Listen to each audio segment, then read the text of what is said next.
Good morning, everyone. Myself, Indranil Mondol, Assistant Professor in Mechanical Engineering Department. Today, I am going to present an important topic: static failure theories of brittle and ductile materials related to engineering materials. Let's start the session. Strength of material or failure of the material is deduced generally from uniaxial tests from which stress strain characteristics of the material are obtained. The typical stress strain curves for ductile and brittle materials are shown in these two figures. This is stress versus strain diagram for ductile material. This is stress versus strain diagram for brittle material. SU is the ultimate tensile stress. S suffix y is the yield point stress. From this figure, this is S suffix u, ultimate tensile stress in case of brittle material. Material strength parameters are yield point stress and ultimate tensile stress. In the case of multidimensional stress, at a point we have a more complicated situation present. Since it is impractical to test every material and every combination of stresses sigma 1, sigma 2 and sigma 3, a failure theory is needed for making predictions on the basis of a material's performance on the tensile test of how strong it will be under any other conditions of static loading. The theory behind the various failure theories is that whatever is responsible for failure in the standard tensile test will also be responsible for failure under all other conditions of static loading. The microscopic yielding mechanism in ductile material is understood to be due to relative sliding of materials atoms within their lattice structure. This sliding is caused by shear stresses and is accompanied by distortion of the shape of the part. Thus, the yield strength in shear S suffix sy is strength parameter of the ductile material used for design purposes. Static failure theories are classified for ductile material and for brittle material. Static failure theories for ductile materials are further classified into two types: Tresca criteria, that is maximum shear stress theory; von Mises theory, that is maximum distortion energy theory. Static failure theories for brittle materials are classified again into two types: Mohr-Coulomb theory, maximum normal stress theory, and another one is modified Mohr-Coulomb theory. Let's discuss static failure theories of ductile material. First, maximum shear stress theory. The maximum shearing stress theory is an outgrowth of the experimental observation that a ductile material yields as a result of slip or shear along crystalline planes. Yielding begins whenever the maximum shear stress in a part equals to the maximum shear stress in a tension test specimen that begins to yield. At yielding, in an uniaxial test, the principal stresses are sigma 1 equal to yield point stress, sigma 2 equal to 0 and sigma 3 equal to 0. These sigma 1, sigma 2 and sigma 3 are principal stresses. Therefore, the shear strength at yielding S suffix sy will be equal to sigma 1 minus sigma 2 or sigma 3 equal to 0 by 2. Therefore, shear strength at yielding is equal to yield point stress by 2.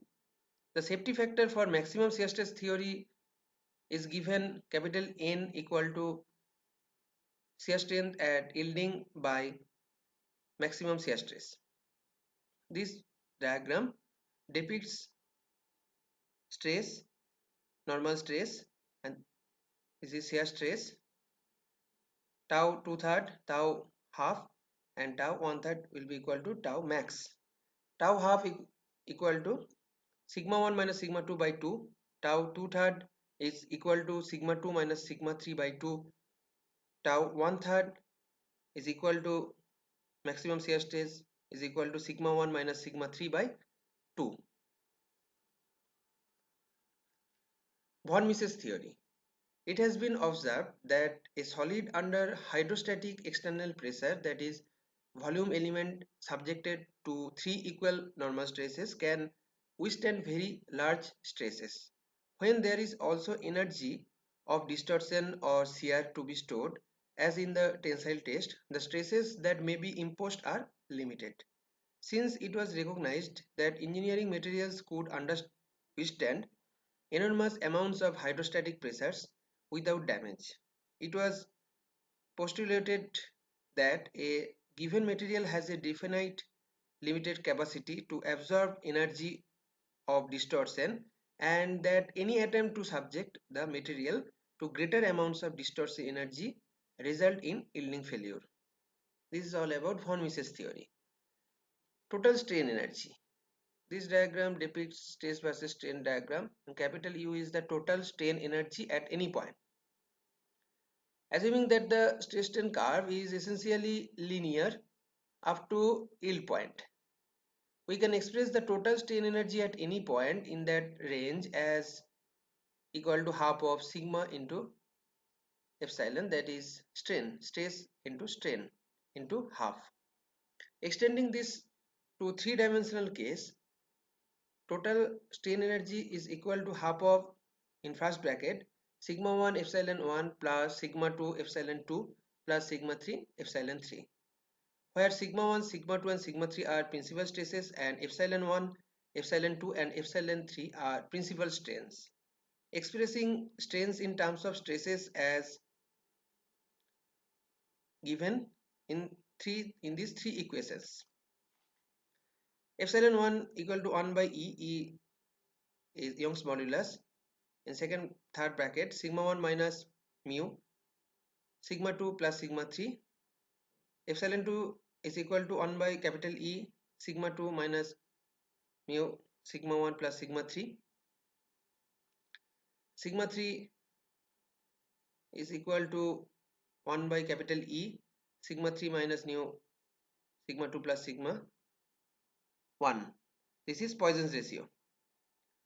U, the total energy, can be written by substituting C into equation B. Then you will get 1 by 2E sigma 1 square plus sigma 2 square plus sigma 3 square minus 2 into Poisson's ratio into sigma 1 sigma 2 plus sigma 2 sigma 3 plus sigma 3 sigma 1. This is equation D. Let U suffix H be energy due to volume change and U suffix D be energy due to distortion. Then we can express each of the principal stresses in terms of hydrostatic component. Sigma suffix H common to all the phases of volume element, and distortion component sigma suffix ID, that is unique to each phase. You can write capital U total strain energy is equal to U suffix H plus U suffix D, that is energy due to volume change, and this is energy due to distortion. Sigma 1 is equal to sigma H plus sigma 1D for point 1. Sigma 2 is equal to sigma suffix H plus sigma 2D for point 2, and sigma 3 is equal to sigma suffix H plus sigma suffix 3D for point 3, and this sigma H is hydrostatic component. Adding the three principal stresses gives sigma 1 plus sigma 2 plus sigma 3 is equal to 3 sigma H plus sigma 1D plus sigma 2D plus sigma 3D. This is equation G. For volumetric change with no distortion, the terms in the bracket of equation G must be 0. Thus we have sigma suffix H is equal to 1 by third sigma 1 plus sigma 2 plus sigma 3. This is equation H. Now energy due to volume change can be obtained by replacing principal stresses in equation D in this equation. Then you will get U suffix H, that is energy due to volume change, is equal to 1 by 2E sigma H square plus sigma H square plus sigma H square minus 2 into Poisson ratio sigma H square plus sigma H square plus sigma H square. Then you will get 3 by 2 1 minus 2 nu by capital E sigma H square. This is equation I. Substituting equation H into equation I, then you obtain total energy due to volume change will be equal to 1 minus 2 nu by E into sigma 1 square plus sigma 2 square plus sigma 3 square minus 2 into sigma 1 plus sigma 1 into sigma 2 plus sigma 2 into sigma 3 plus sigma 3 into sigma 1. This is equation J. And total strain energy will be equal to UH, energy due to volume change, plus energy change due to distortion. So distortion energy you can write from this equation, U sub D will be equal to U minus UH. Substituting J and D into K, this equation, then you will get energy due to distortion is equal to 1 plus nu minus by 3E sigma 1 square plus sigma 2 square plus sigma 3 square minus sigma 1 sigma 2 plus sigma 2 sigma 3 plus sigma 3 sigma 1. In uniaxial state at yield, sigma 1 is equal to S suffix y, sigma 2 and sigma 3 values will be 0. Therefore, energy of distortion in uniaxial stress state U suffix du will be 1 plus nu by 3E S suffix y square. This is equation M. Failure criteria according to distortion energy is S suffix y is equal to sigma 1 square plus sigma 2 square plus sigma 3 square minus sigma 1 into sigma 2 minus sigma 2 sigma 3 minus sigma 3 sigma 1 to the power 1 by half.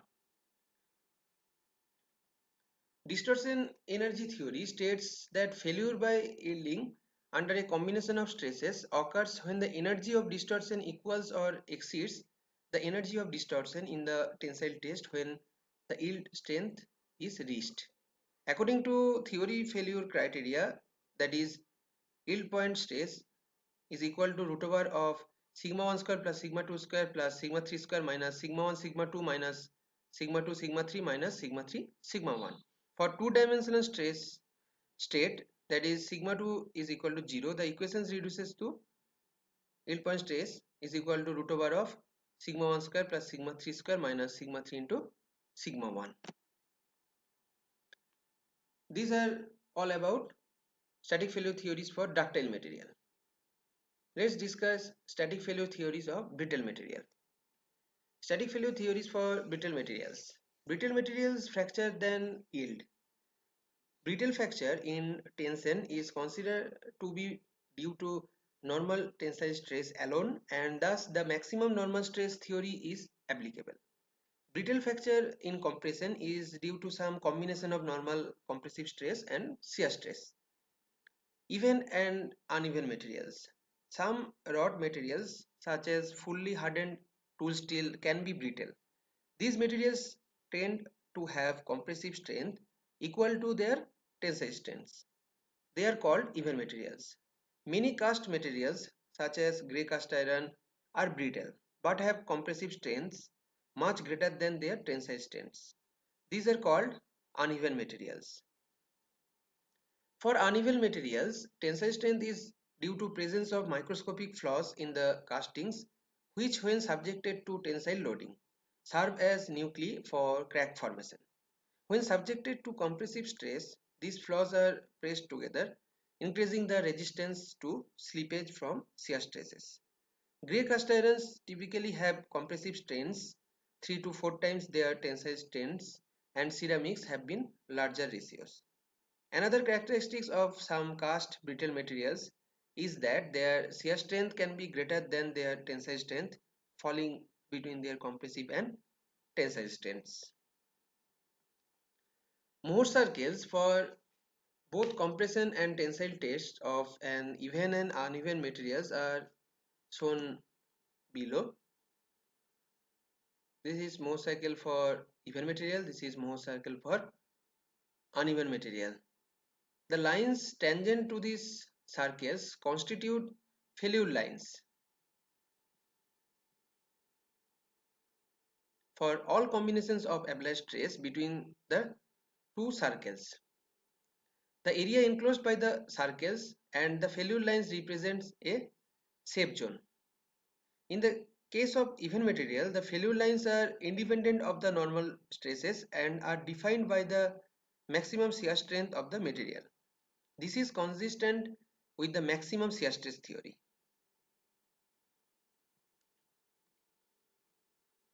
This is for uneven material. For the uneven material, the failure lines are a function of both normal stresses and shear stresses.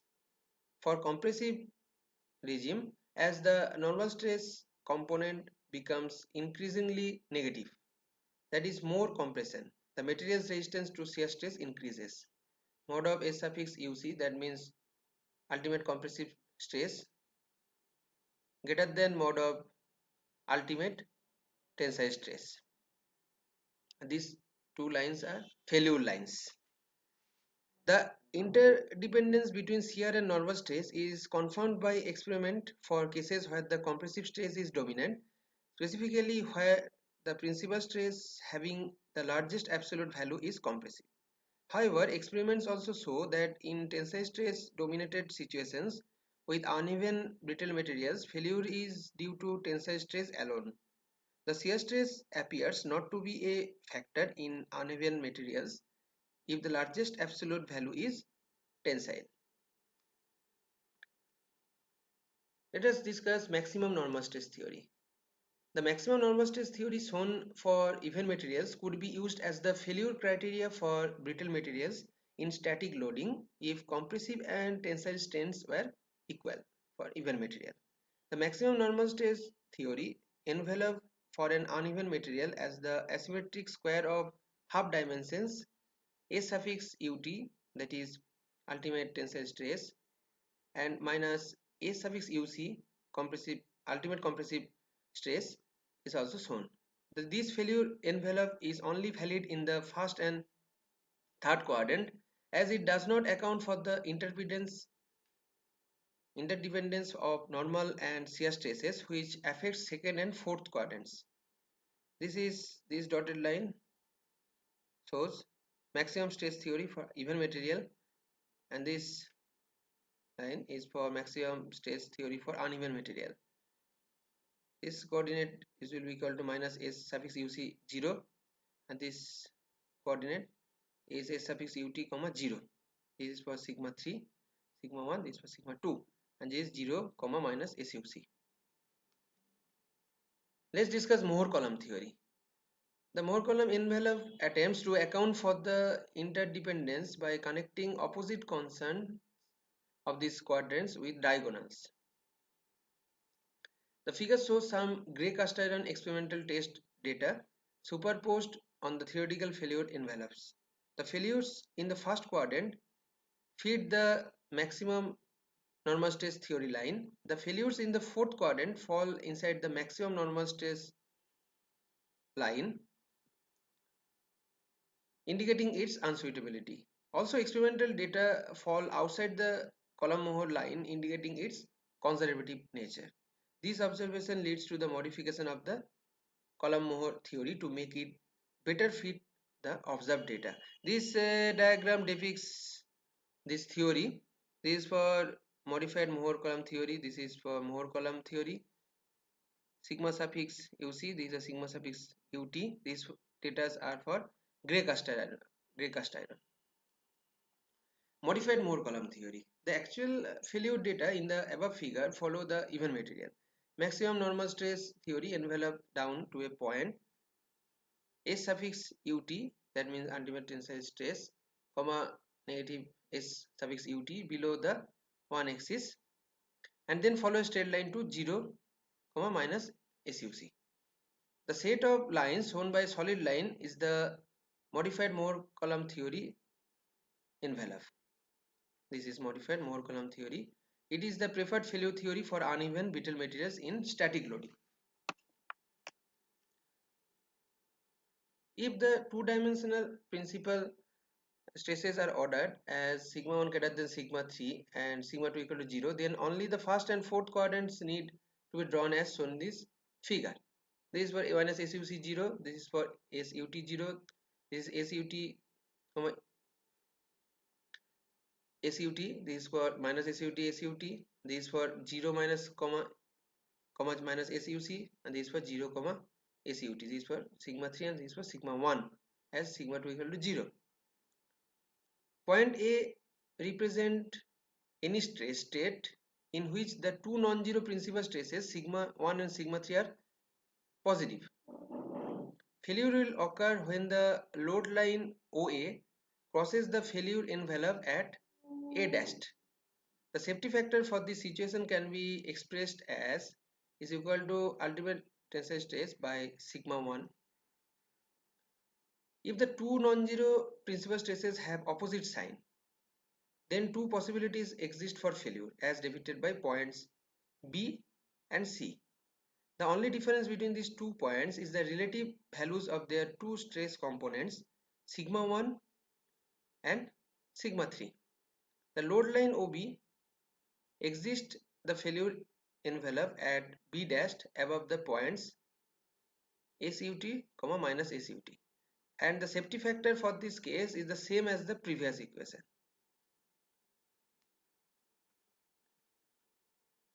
If the stress state is depicted by point C, then the intersection of the load line OC and the failure envelope occurs at below the point ACUT, minus ACUT.